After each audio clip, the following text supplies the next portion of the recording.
আসসালামু আলাইকুম প্রিয় সবুজ প্রেমী ভাই বোনেরা, আমার সামনে দেখতে পাচ্ছেন ছোট্ট একটি পেয়ারা গাছ।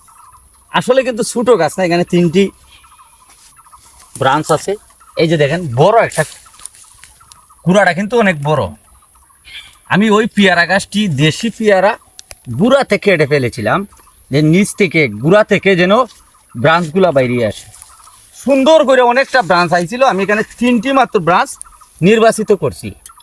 এখন আমি ব্রাঞ্চগুলিতে ভালো মানের কাঙ্ক্ষিত জাতগুলা বসিয়ে, শুধু দেশি পেয়ারা খাইলে তো হইবে না, এই জন্য ভালো মানের কিছু জাত বিস্তার করতে হয়।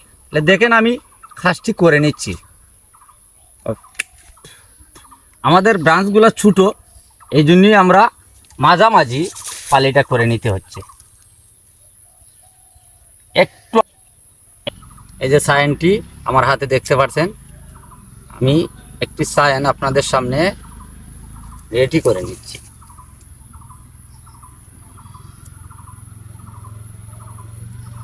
বসিয়ে দিলাম।